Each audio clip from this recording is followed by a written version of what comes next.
Hi everyone, welcome to President University Economic Survival Podcast. Bersama saya Pinkan. Pada hari ini kita kedatangan seorang tamu, salah satu President University alumni tahun 2007, Kak Rian Wahyu Fahrullah. Iya. Oke, selamat datang Kak di dalam podcast perdana kita nih bersama alumni. Pada hari ini terima kasih juga karena kakak udah bersedia meluangkan waktu untuk hadir di sini bersama kita semua untuk discuss masalah seputar bisnis dan entrepreneurship. Makasih banyak ya Kak. Ya, sama-sama. Jadi terima kasih juga atas undangannya. Okay. Ya, bagaimanapun juga ini kan juga saya alumni ya, alma mater saya juga. Ya, kita coba sharing lah nanti apa yang mungkin bisa di. Oke. Sebelum kita mulai, saya ada satu pertanyaan penting yang harus kakak jawab sih sebenarnya Kak. Apa kabar Kak? Kirain pertanyaannya ngerti gitu ya. Ya, alhamdulillah baik.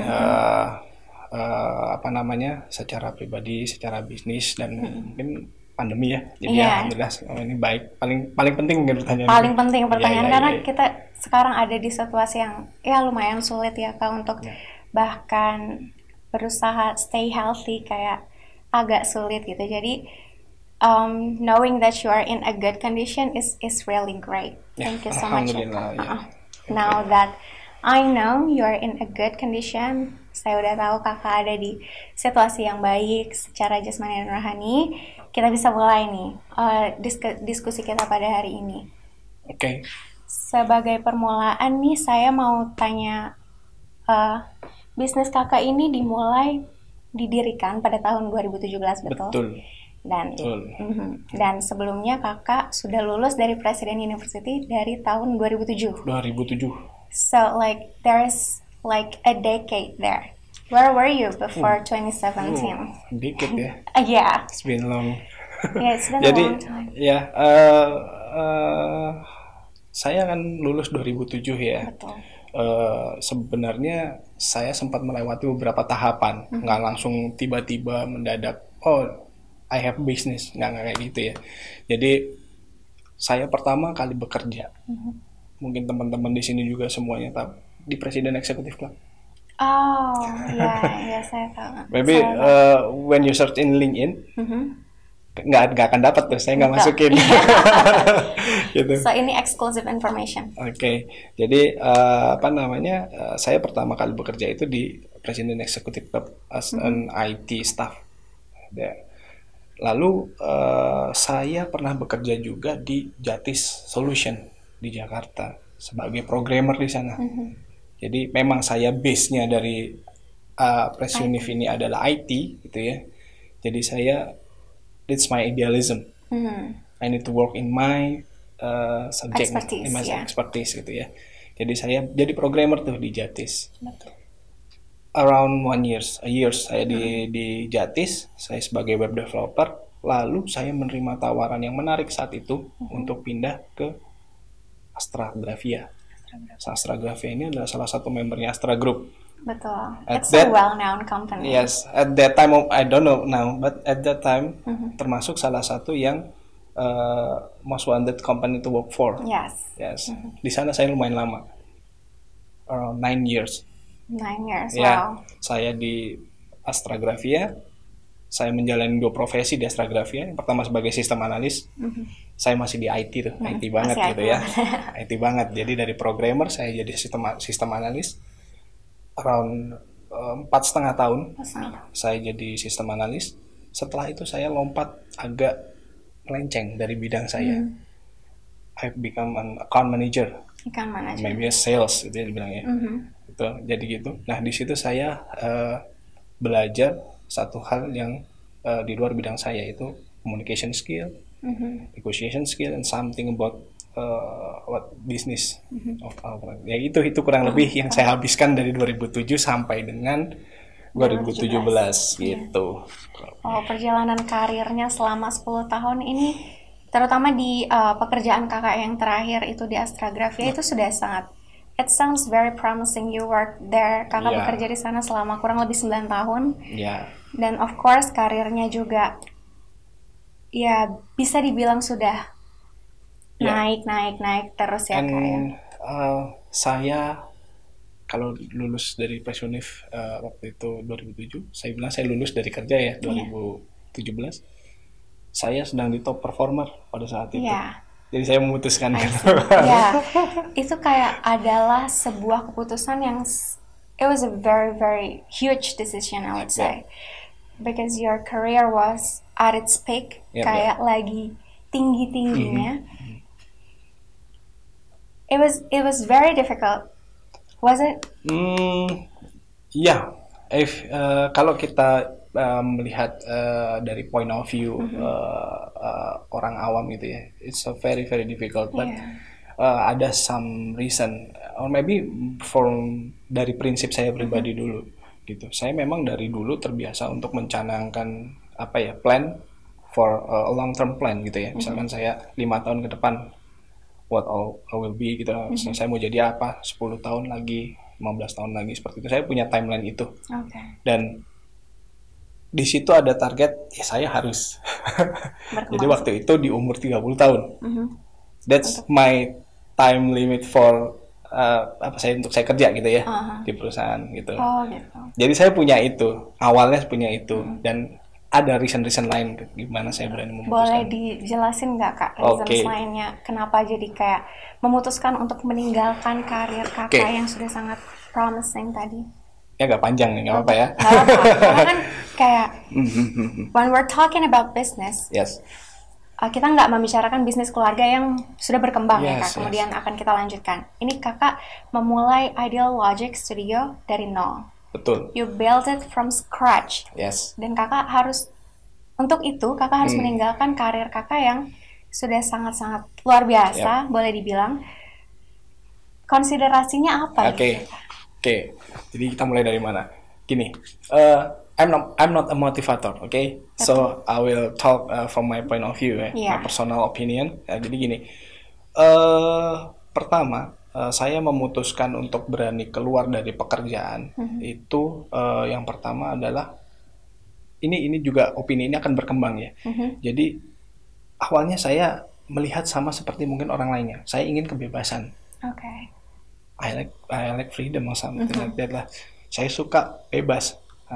Nah di situ pertama saya itu pertama alasan saya. Alasan itu sudah ada semenjak saya kerja. Nah tapi pada titik saya mau keluar itu berkembang. Gak hanya sekedar itu ternyata. Yang kedua, freedomnya ini apa sih? Pertama, saya punya kontrol terhadap apa yang bisa saya kontrol. Saya bisa melakukan sesuatu apa yang mau saya lakukan, tidak ada role dari atau apa namanya kita bilang SOP ya, standar operational prosedur dari perusahaan yang mengekang. Kita tidak punya batasan waktu gitu ya, dan kita tidak punya apapun yang seharusnya bisa kita kontrol tapi kita nggak punya. Itu yang mengalami saya, I can do this, I can do this, I can do that, itu bisa kita lakukan. Pertama dari situ dulu itu. Terus yang kedua, mungkin ini relate dengan prinsip keyakinan saya, faith gitu ya. Kalau di keyakinan saya memang saya supaya gimana caranya dengan kontrol tadi, I can control what I get, dari mana saya dapat jadi bisa lebih berkah itu. Itu yang paling mendasari. Ya, saya memutuskan untuk resign gitu. That's a very interesting reason actually. Kayak semuanya berarti alasan yang paling besar adalah faith ya Kak. Yes. Karena Kakak, dan kedua, you can take control of everything that you do. By doing your own business. Dan seiring ini kita sambung lagi ya. Seiring berjalannya waktu memang kalau mungkin saya ilmu bisnisnya adalah ilmu street, ilmu jalanan gitu ya. Gitu ya. Jadi memang seiring berkembangnya waktu kita lihat bahwa ternyata bisnis itu base-nya adalah mentality. Jadi dari mental, dari keyakinan kita sendiri, seberapa yakin kita untuk menjalankan. Ya, ternyata alhamdulillah itu jadi basic saya untuk saya memulai. Di situ tadi jadi nyambungnya ke sana gitu. Kalau bicara tentang passion sebenarnya nggak juga ya Kak ya? Ada passion di sana. Ada passion business. Iya. Karena memang saya suka di programming. Saya mungkin flashback sedikit waktu saya kuliah di Presuniv nih. I like web programming subject gitu ya. Sampai saya tesis pun saya mengambil itu. Tesis saya bagus gitu ya. Ini agak pamer dikit ya. Tesis saya bagus, tapi karena saya suka. Ya. Tapi kalau misalkan kita lihat ke belakang, subjek yang lainnya jelek. Jadi di situ saya memang suka untuk yang saya suka, saya melakukannya sepenuh hati. Jadi itu pun yang waktu kenapa di pekerjaan saya pertama saya sebagai programmer, lalu sebagai sistem analis, waktu menjadi sales pun itu bisa jadi senjata saya. Gitu, di sana. Nah Kak, jadi tadi kan kita udah berbicara tentang banyak hal mengenai konsiderasi Kakak untuk resign dari perusahaan sebelumnya dan memulai bisnis baru ini. Tadi ada faith dan mengejar passion juga dan lain sebagainya. Nah kemudian Kakak memutuskan untuk resign dan membangun Ideal Logic Studio. Pada saat membangun bisnis Kakak yang dari nol ini, challenge terbesarnya itu apa Kak? Oke, jadi ini awal mulanya Ideal Logic berdiri gitu ya. Sebenarnya sama, pasti akan ada kaitannya dengan aktivitas yang saya lakukan sebelumnya, yang di perusahaan sebelumnya. Jadi sewaktu saya jadi sales gitu ya, account manager di perusahaan sebelumnya, kebetulan saya pegang graphic art communication. Jadi itu seperti lebih ke dunia cetak. Bisnis cetak, printing industry, digital printing dan segala macam. Dan saya di situ building network dengan business owner untuk percetakan. Nah dari sana sebetulnya. Lalu saya melakukan sesuatu yang bisa solving problem mereka, yaitu saya membuat suatu sistem untuk memanage bisnis mereka. I build a system to help them to manage their business gitu ya. Nah saya tidak bisa menjalankan apa yang saya lakukan kalau saya tidak fokus. Jadi akhirnya saya building satu bisnis berdasarkan itu sebetulnya. Jadi sudah ada cikal bakalnya. Nah baru saya teruskan di Ideal Logic Studio. Saya building Ideal Logic Studio sebenarnya nggak sendiri. Saya berpartner dengan salah seorang teman saya. Dia lebih di desain. Jadi dia adalah desainer UI UX, brand designer, logo design dan segala macamnya. Nah, tadi memulai itu up down-nya ya? Challenge-nya ya. Ternyata tidak sama dengan apa yang saya lakukan sebelumnya. Artinya gini, saya harus tetap mencari customer baru, klien baru, pasar baru, dan itu challenging sekali. Saya baru bikin, belum ada yang percaya sama saya, walaupun tahu background saya sebelumnya apa, itu tetap kita harus building. Nah, saya ada cerita menarik sebenarnya. Waktu saya awal building bisnis ini, saya untuk mencari klien pertama, saya PP dari Bogor ke Tegal. Oh Bogor ke Tegal. Iya, itu saya berangkat pagi ke Tegal, saya balik lagi, dan itu nggak sekali. I do it around 6 times. Untuk mencari klien. 2 kali. Yes. I have a prospect customer there, gitu. Jadi saya datengin, saya building intimacy, saya approach, gitu ya, dengan basic saya sebelumnya sebagai account manager dan segala macamnya. Saya coba approach, saya belain. Dan di hari terakhir, itu hari ke-6 atau ke-7 saya lupa, segitu ya. Saya waktu balik, dia bilang nggak jadi. Batal. Oke. Saya nggak jadi ambil software yang dibuat gitu ya. Jadi di tol Cipali saya ngelamun itu sendirian. Itu challenge dan di situ baru mulai mental saya diuji. Ada semacam pemikiran saya sendiri ya. Ini kalau kita biasanya nyetir nih sendiri nih di tempat kosong, itu kan kadang kita berbicara sama diri kita sendiri. Apa saya nggak bisa nih building? Apa saya nggak bisa nih untuk melanjutkan bisnis ini? Apa ternyata saya memang harus kerja aja gitu. Mulai keraguan. Betul. Dan itu berjalan nggak cuma sehari 2 hari. Gitu. Begitu saya pun sampai rumah, saya berjalan berapa hari kemudian, itu challenge datang lagi. Saya ditawarin perusahaan lain dengan fee yang bagus, lebih bagus malah dari sebelumnya, karena waktu itu lebih ke global company ya. Jadi base-nya di Singapura. Oh, oke. Di situ saya That's diuji big. lagi. Tapi saya tahu timeline saya sudah berjalan dan ketika saya kembali, nah ini juga nanti menarik, mungkin akan lanjut ke nextnya. Karena sebenarnya kalau menurut saya pribadi, mau jadi entrepreneur atau Anda mau jadi profesional, mau jadi karyawan, itu adalah choice, itu pilihan. Betul. Yang penting dilakukan sepenuh hati, semuanya. Mau jadi profesional, be the best. Mau jadi entrepreneur, be the best. Ya. Jangan jadi ordinary, itu aja. Jangan di konsep saya, tengah-tengah. jangan di tengah-tengah. Nah, tapi di situ yang diuji, saya tetap. Nah itu Tetap di situ entrepreneur. mensupport. Nah jadi challenge-nya lebih di sana, lebih ke godaan secara mentality. Ya. Itu saya nggak dapat order, saya nggak ada apa namanya ditawarin pekerjaan baru gitu ya. Itu berjalan sekitar kurang lebih berbulan-bulan hal tersebut gitu. Tapi saya yakin tidak ada hal yang kita kerjain itu sia-sia Betul. gitu ya. Nah baru saya dapat order pertama setelah berapa lama, dan saya anggap itu adalah pengganti dari effort saya. Jadi order saya yang muncul ini effortless. Oke. I just got it from Facebook, from nowhere gitu. Nah itu, dan dari sana semakin menambah keyakinan saya, oh ya saya harus stay. Nah disitulah saya belajar namanya konsistensi dan komitmen. Ya sudah, kita jalankan terus. Kurang lebih gitu sih. Itu challenge-nya di sana. Ya. Berarti lebih ke mental challenge ya Kak, bukan Iya. ke financial challenge. Yes. Jujur kalau misalkan bisnis yang saya jalanin kebetulan di digital gitu ya, saya lebih ke software dan segala macam. Capitalnya itu bukan di financial. Oke. Saya bisa memulai dengan mungkin secara financial zero capital. Tapi capital saya Really? adalah effort saya, modal saya adalah waktu dan tenaga. Betul. Tadi ya ada ya Bogor, Tegal. finansialnya ada mungkin untuk bensin Ya. dan segala macam, tapi that's nothing gitu loh dibandingkan Ya. dengan bisnis-bisnis Bisnis teman-teman lain, yang betul. teman-teman mulai gitu. Oke.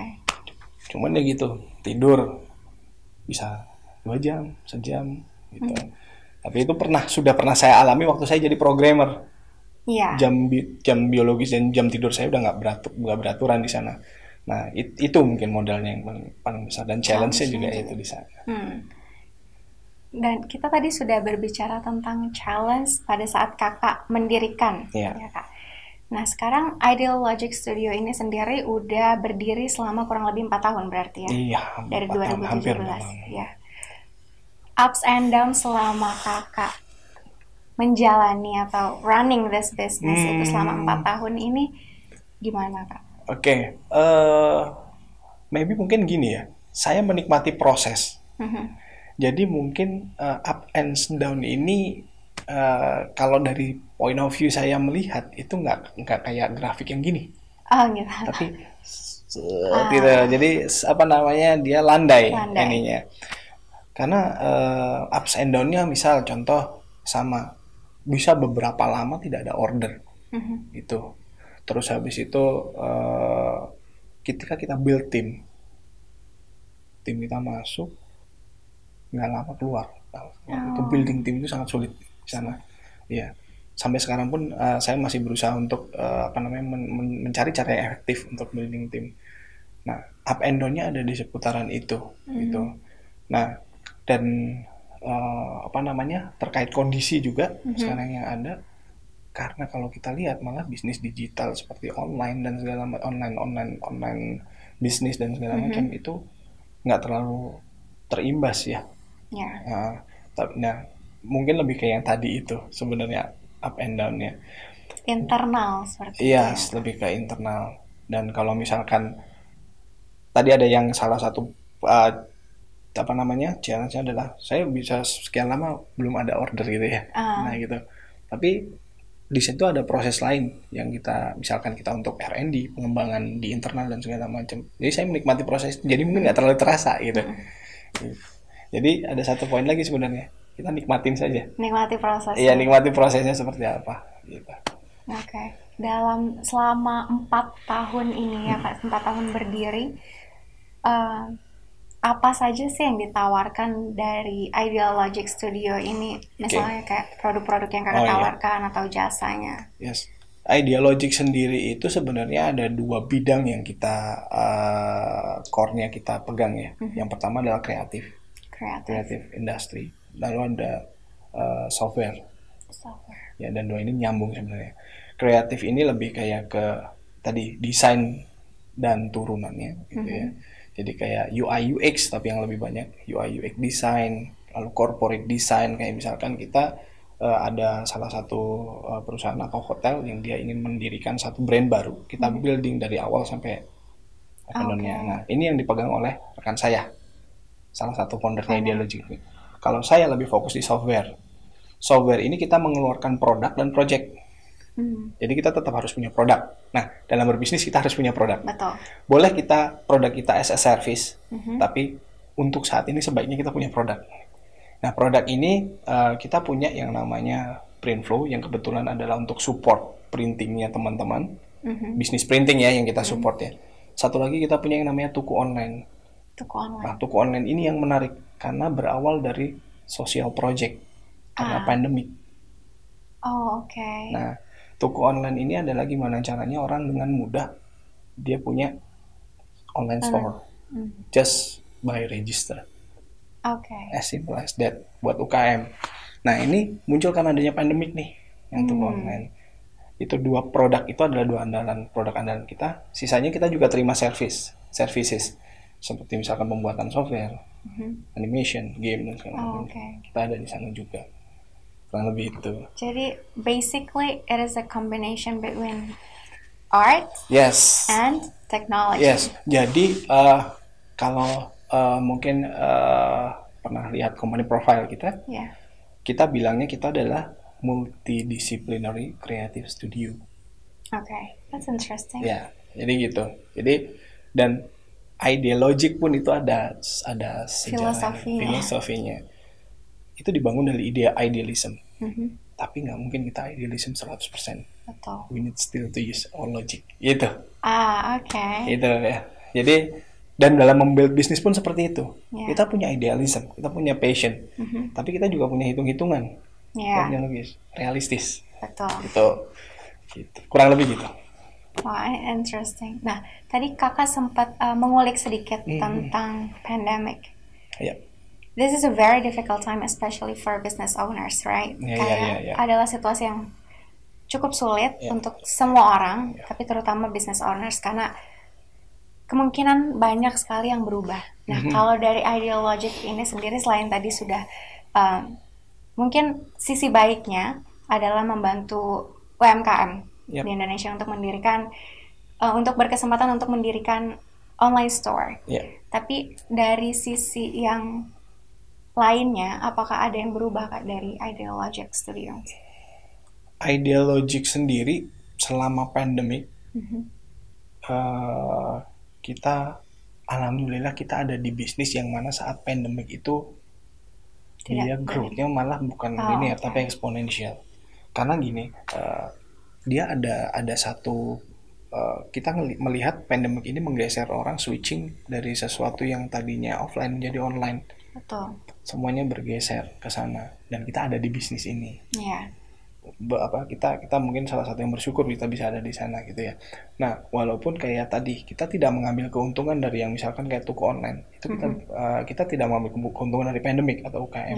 Kita free kan seperti itu.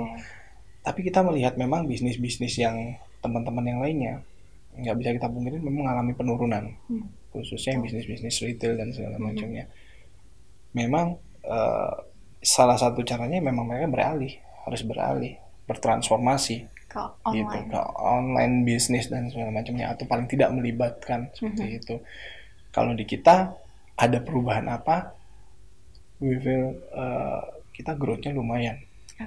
Jadi gitu. Lebih ke arah yang lebih baik. Betul, itu, lebih baik. Jadi tapi sebenarnya semua ada hikmahnya ya. Betul. Artinya gini, bisnis yang kemarin turun pun kalau saya lihat, nah kayak saya erat kaitannya dengan bisnis cetak. Itu mengalami penurunan. But itu bukan karena cuman karena pandemiknya gitu ya. Itu mereka kalau misalkan bisa melihat opportunity, mereka bisa switch langsung. Itu mereka bisa langsung naik. Contoh begini, di bisnis cetak, ini agak panjang nggak apa-apa ya? Nggak apa-apa. Nah, di bisnis cetak itu, bisnis cetak kertas, begitu ada WFH turun, kantor dibatasin, kegiatan operasional dibatasi, bisnis cetak turun, pandemik, oke. Tapi di sisi lain, mereka kalau ngerti, oh saya bikin masker, itu kan cetak juga sebenarnya, karena yang dicetak banyak, that's a kreatif. Jadi yang melimit kita cuma creativity sebenarnya. Nah begitu mereka cetak masker lagi naik tuh banyak. Makanya di bisnis yang kita support, yaitu bisnis cetak, some business is growth exponentially, but some business is stagnant. Kalau kita melihat bisnis secara keseluruhan kayak gitu, jadi kita tinggal melihat apa yang bisa kita lakukan, apa yang harus segera kita lakukan, switching bisnis itu menyiasati pandemi seperti itu sih sebenarnya. Kita pun kita bikin toko online, walaupun kita gunakan secara sosial, tapi impact-nya sampai saat ini kita dicari untuk itu. Gitu. Mungkin lebih ke impact ke depannya seperti itu. Toko online mungkin nanti ke depannya orang akan mencari dan konsisten menggunakan toko online gitu ya. Dan harapannya bisa mempermudah mereka juga ya, teman-teman UMKM gitu. Iya, betul. Nah, kalau tadi kan berbicara tentang maintaining business secara umum. Nah, kalau Idealogic sendiri memaintain bisnis selama ini, apalagi during this pandemic, itu seperti apa, Kak?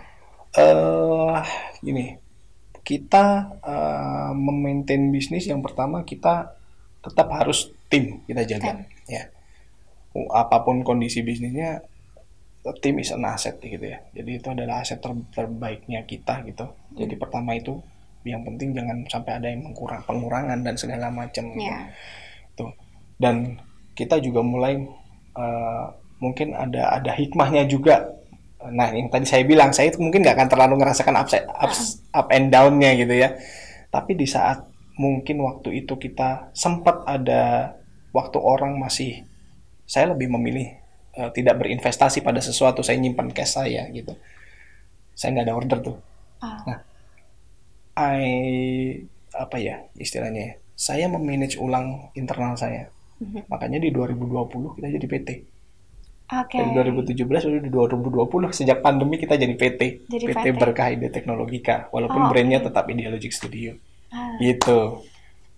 Jadi memaintainnya adalah ya kita memperbaiki internal pasti. Kita mulai legality-nya diperbaiki, perpajakan dan segala macam. Itu sih. Lebih ke internal. Iya, banyak ke internal. Oke Kak, tadi kan kita udah berbicara tentang banyak hal ya Kak. Mulai dari pekerjaan Kakak sebelum membangun bisnis, challenges yang Kakak hadapi, ups and downs, dan during this whole pandemic situation. Saya punya satu pertanyaan terakhir untuk sesi diskusi kita pada hari ini, itu kira-kira seputar tips and tricks. Untuk mungkin teman-teman ada yang menyaksikan dan mendengarkan perbincangan kita pada hari ini, dan banyak juga termasuk saya sebenarnya, kayak I have all this ideas and all this talents or skill perhaps.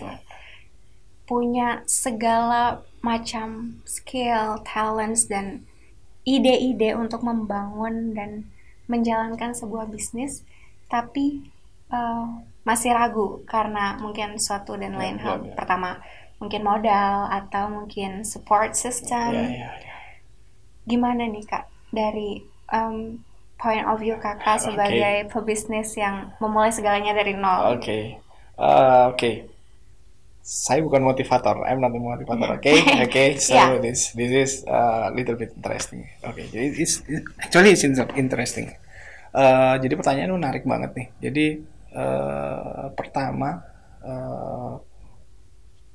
mau jadi profesional, employee, atau misalkan mau jadi entrepreneur, itu adalah pilihan.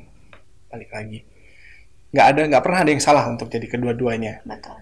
Yang penting adalah di mana kalian berada ini, jadi tetap jadi yang terbaik, tetap jadi baik. Saya ngambil quote malah dari teman saya, bukan dari siapa-siapa ya.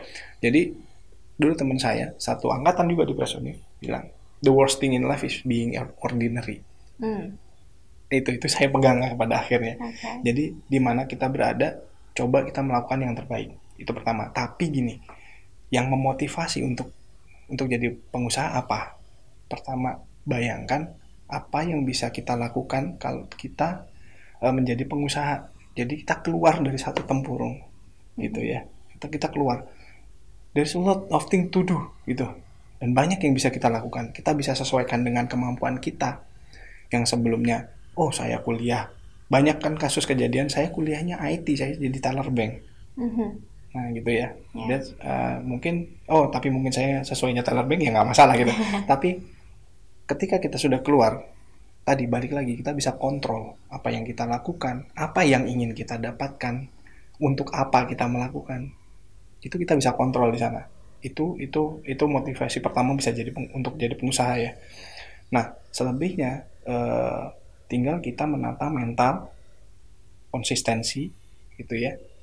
Lalu kita tetap berusaha tadi sebaik-baiknya di bidang yang kita jalanin gitu.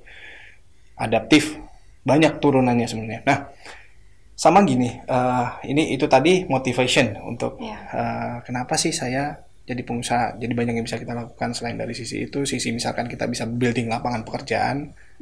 Sisi ya kalau dari motivator seperti itu ya, gitu ya. Kita bisa financial free gitu ya. Itu yang standar gitu ya.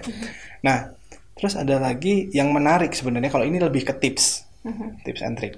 Jadi karena ilmu saya adalah ilmu jalanan gitu ya, untuk jadi pengusaha ini saya baru belajar kemarin banget, mungkin berapa 1 bulan yang lalu. Itu ada yang namanya stair of life. Jadi tangga kehidupan nih, dikit ya nih kita jelasin ya. Kita mulai dari bayi, kita jadi anak-anak, aktivitinya apa, bermain dan segala macam. Lalu kita ada di tangga akademis, atau kita belajar lah. Saatnya kita belajar mulai dari SD sampai college gitu ya. Lalu setelah itu ada yang melewati tahapan ini, kita jadi employee, kita kerja gitu ya. Itu ada yang melewati, ada yang langsung lompat ke self-employee. Self-employee bekerja sendiri atau mempekerjakan atau jadi employer di sana. Nah, ini yang tricky. Kadang di sini kita sudah merasa jadi owner. Kita sudah merasa jadi entrepreneur. Nah, ini bahkan kita kadang, saya pun nggak menyadari ternyata saya masih dalam posisi itu. Padahal untuk jadi satu business owner itu masih ada 2 anak tangga lagi. Business operation, lalu business management. Nah, business operation itu gimana saat kita punya bisnis, tapi bisnis itu sangat tergantung sama kita. Kita nggak jalan, bisnisnya stagnan, omset nggak naik. Nah, ini jujur nih, saya pun masih ada di lingkaran sini sebenarnya gitu ya. Nah, tapi ini kita buat sharing bersama. Masih ada 1 step lagi, yaitu business management, gimana kita bisa mengotomasi bisnis kita. Setelah dari bisnis baru kita bisa bilang kita adalah business owner. Oke, di situ. Jadi jangan terlena nih. Kita sudah punya bisnis, saya punya resto, punya cafe dan segala macam. Kita ada di titik mana? Selama kita masih ada di employer ataupun business operation, ini kita akan jadi merasa orang paling sibuk sedunia. Itu di business operation. Cirinya gampang.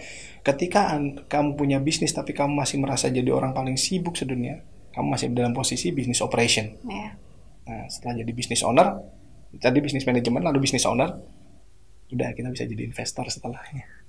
Kalau secara steppingnya seperti itu ya. Kurang lebih itu. Jadi untuk tipsnya, konsistensi, komitmen, dan style of life tadi itu perlu diperhatikan. Itu sih kurang lebihnya. Jangan mentang-mentang udah punya bisnis terus kayak mikir, saya udah punya bisnis berarti business owner, padahal belum sampai tahap itu ya kan. masih banyak sekali yang harus kita perhatikan sebagai pengusaha, I would say, karena kita orang yang memiliki usaha gitu. Jadi nggak semudah yang dikira gitu kan. Harus komitmen, konsisten, dan kalau misalnya berbicara tentang inovasi, apakah perlu? Oh, jelas. Karena gini, kalau misalkan itu ada di mentality sebenarnya. Oke. Jadi mentality itu gimana kita bertahan dari kondisi up and down tadi, lalu gimana kita punya mental yang adaptif. Jadi adaptif itu masuk ke mentality. Jadi bahkan mentality kita untuk kita bisa adaptif dalam switching bisnis dalam kondisi tertentu. Wah, bisnis itu tidak berjalan. Secepat mungkin kita harus bisa memutuskan. Terus, seperti itu. Itu lebih ke adaptif ya, adaptif untuk secara inovasi, secara manajemen, secara segala macam. Dan sama satu lagi, apapun ilmu yang dimiliki itu coba diterapkan di sana. Kalau di Presuniv ada kalau nggak salah subject entrepreneurship ya. Ada. Kita bikin business plan dan segala macam. Itu coba diterapkan gitu. And dan ada juga yang hampir kelupaan. Lakukan. Iya, kalau dulu business plan cuma bikin business plan tuh. So bikin business plan yang manageable, small but manageable and achievable, do it. Gitu. Itu jadi kayaknya. Wah, menarik sekali ya Kak, perbincangan tentang bisnis ini sebenarnya masih sangat banyak dan luas sekali. Tapi karena terkendala dengan waktu yang kita miliki hari ini, mudah-mudahan nanti di kesempatan selanjutnya kita bisa berbincang lebih banyak lagi. Terima kasih banyak ya Kak, karena sudah menyempatkan untuk hadir bersama kita untuk sharing tentang bisnis ke saya dan teman-teman yang menyaksikan dan mendengarkan perbincangan kita pada hari ini juga. Dan untuk teman-teman semuanya, terima kasih sudah mendengarkan dan menyaksikan perbincangan kita pada hari ini. Semoga apa yang sudah Kak Rian sampaikan bisa memotivasi teman-teman semua yang masih ragu untuk memulai bisnis baru agar bisa melaju ke tahap selanjutnya. Seperti itu ya Kak. Siap. Ya, terima kasih semuanya. Selamat siang. Sampai jumpa.